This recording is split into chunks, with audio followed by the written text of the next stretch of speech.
Today we're taking a look at these MLB matches, which are happening on Wednesday, June 14, 2023, and giving you our team and total picks for today. Welcome back to High Stakes. Before we dive into our video, don't forget to subscribe and to push the notification bell so you don't miss any of our videos. Also check out our Patreon if you want access to our premium picks. Our Patreon is a way for us to help you improve your chances of making more money. You will find the link to our Patreon in the description and comments section below. Milwaukee Brewers vs Minnesota Twins. The Twins will send right-hander Bailey Ober to the mound for Game 2 of the series. Ober lost his last start, allowing 4 runs on 3 hits and 2 walks over 5.1 innings against Tampa Bay. However, Ober has been solid for the Twins this season, posting a 2.61 ERA. The Twins have scored a total of 4 runs in his last 4 starts, which is why he has a 3-3 record. The Brewers have lost 4 games in a row, and they will send their ace, Corbin Burnes, to the mound on Tuesday. However, I think the Twins will be able to get to Burnes, and I expect Ober to pitch well and lead the Twins to a win. Colin Rea will start for the Brewers in the second game of the series against the Twins. He did not factor into the decision in his last start, allowing 3 hits and a walk over 5 scoreless innings in a 6-3 loss to the Orioles. In his previous 2 starts, he allowed 7 earned runs over 11 innings, but he still picked up wins in both outings.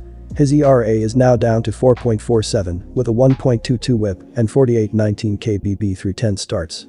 I expect Rea to have trouble in this game. The Twins are a good hitting team and they have been scoring runs at a higher rate.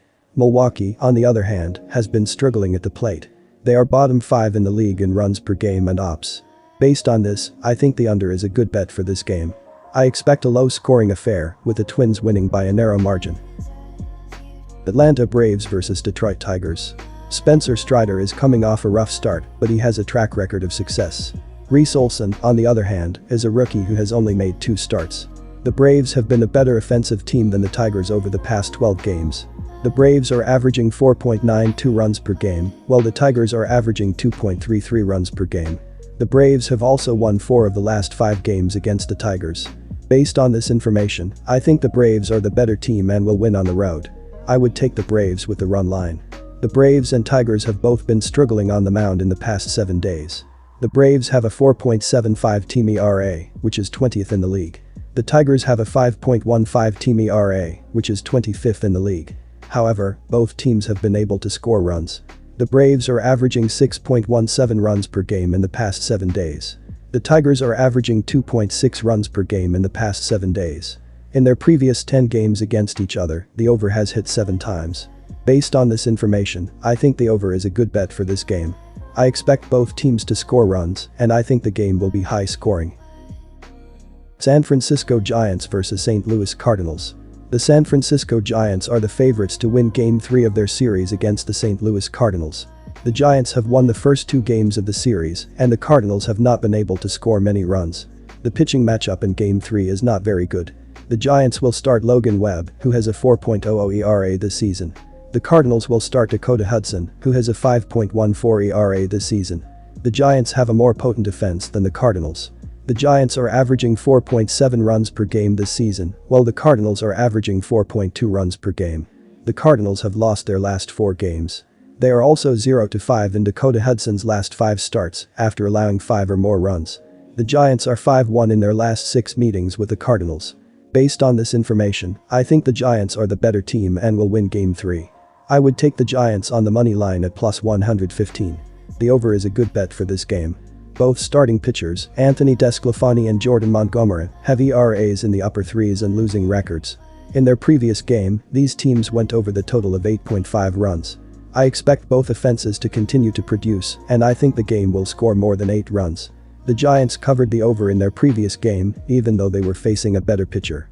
The Cardinals are due for some improved defense, and I think they will be able to score some runs against DeSclafani.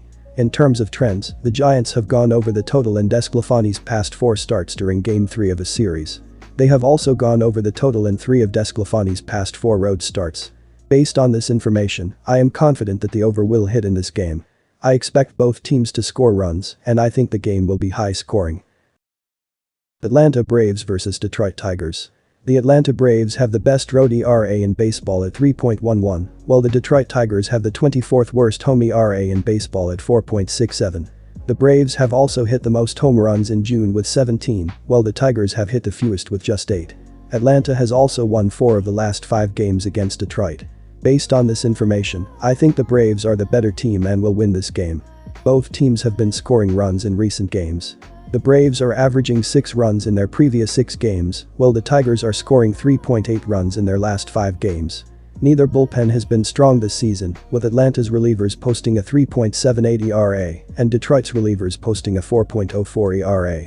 The over has hit in the previous 5 games between these teams at Comerica Park. Based on this information, I think the over is a good bet for this game. Toronto Blue Jays vs Baltimore Orioles. The Toronto Blue Jays and Baltimore Orioles will face off on Wednesday evening in a divisional matchup. The Blue Jays are the favorites, with odds of -116, while the Orioles are the underdogs at +100. I am taking the Blue Jays on the moneyline in this spot. The Blue Jays will be starting Jose Barrios, who has been pitching well recently. In his last 4 starts, Barrios has allowed just 4 runs over 24.2 innings pitched. Toronto has won all 4 of those games. The Orioles will be starting Dean Kremer, who has not been as good as Barrios recently. In his last 4 starts, Kremer has allowed 18 runs over 22 innings pitched. Baltimore has lost all 4 of those games. I think Barrios' recent form gives the Blue Jays the edge in this matchup. I am taking the Blue Jays on the moneyline. Let's start with the head-to-head numbers between the Blue Jays and Orioles. In 123 at-bats against Barrios, the Orioles have a batting average of .301, on-base percentage of .353, and slugging percentage of .585. 17 of their 37 hits have gone for extra bases, and 9 of those have been home runs. On the other hand, the Blue Jays have a batting average of .400, on-base percentage of .462, and slugging percentage of .600 against Bradish. They have hit 3 home runs and 5 doubles in 70 at-bats. These are 2 top-of-the-line offenses, and I expect to see them both perform well against a couple of mid-tier starters. As I said above, I think the Blue Jays will win the game, but I also think it will be a high-scoring affair. Colorado Rockies vs Boston Red Sox. When looking at the starting pitchers, Austin Gomber has a 2-2 record with a 4.63 ERA in 5 road starts. He has allowed a .270 batting average to opposing hitters. Garrett Whitlock has a 1-0 record with a 3.86 ERA in 2 home starts. He has allowed a .220 batting average to opposing hitters. The bullpens are also different. The Red Sox bullpen has a 3.95 ERA, which is 13th in the league. The Rockies bullpen has a 4.49 ERA, which is 24th in the league. The Red Sox have a favorable record against the Rockies. They have won 9 of their last 13 games against the Rockies. Based on this information, I think the Red Sox will win at home. I think Whitlock will be able to shut down the Rockies' offense, and I think the Red Sox bullpen will be able to hold on for the win. Both starting pitchers have struggled in June. Garrett Whitlock is 1-0 with a 4.09 ERA in 2 starts, while Austin Gomber is 0-1 with a 12.15 ERA in 2 starts. Both offenses have also been productive in June. The Rockies are averaging 4.18 runs per game, while the Red Sox are averaging 3.42 runs per game. Based on this information, I think the over is a good bet for this game. The over has hit in 8 of the previous 10 games between these 2 teams. I expect Fenway Park to be a high-scoring environment, and I think both offenses will be able to take advantage of the pitching. New York Yankees vs New York Mets. This is a pitching matchup between 2 aces who have struggled this season. Justin Verlander has a 4.85 ERA and a 1.333 WHIP in 39 innings, while Jarrett Cole has a 3.33 ERA and a 1.145 WHIP in 64 innings. Verlander has been particularly bad in his last 3 starts, allowing 16 runs in 14 innings. Cole is coming off his first loss of the season, but he has been more consistent overall. The Mets and Yankees have both been struggling offensively. The Mets have scored 3 runs or less in 5 of their last 6 games, while the Yankees have scored 3 runs or less in 4 of their last 5 games. I think the Yankees will win this game because they have the better starting pitcher and the better bullpen. I expect Cole to pitch well and the Yankees' offense to break out of their slump. The over is also a good bet in this game. Both teams have been struggling to score runs, but I think they will be able to do more damage against Verlander and Cole. Los Angeles Angels vs Texas Rangers. I think the Rangers will win this game. They have the best record in baseball against the run line, 41-24, while the Angels are hovering around .500 in that department. The Rangers are also healthy offensively, and that is going to be a problem for the Angels. The Rangers have the best batting average and on-base percentage in baseball, and they are going to be able to hit well against Angels starting pitcher Reed Detmers. Detmers has a 1.51 WHIP, and the Rangers' big 3 hitters Corey Seager, Marcus Semien, and Adolis Garcia are a combined 11 for 37.297 against him. The Angels have not been as consistent offensively as the Rangers this season. Mike Trout has been the Angels' best hitter, but he is not 100% healthy and he is not playing well. Trout is hitting just .133 over the past 2 weeks and he is expected to sit out one game in this series. Without Trout, the Angels will have a hard time scoring runs against the Rangers' strong pitching staff. Overall, I think the Rangers have the edge in this game. They have the better record against the run line, they are healthy offensively, and they have a good matchup against the Angels' starting pitcher. I am picking the Rangers to win this game. The over seems to be the best bet in this matchup. Both teams have been scoring runs this season, and I think they will continue to do so in this game. Andrew Heaney has not been as sharp in his last 2 starts, and the Rangers have a high over-under split this season. The over has hit in each of Texas's last 4 games, and they have had 7 games in the last month where they have scored double digits. The Angels have also been scoring runs, and the over has hit in 7 of their last 9 road games. I think both teams will be able to score runs against the opposing starting pitchers.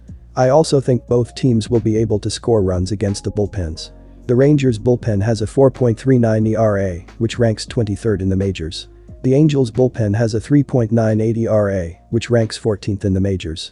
Ultimately, I think there will be plenty of scoring opportunities in this game. I am picking the over.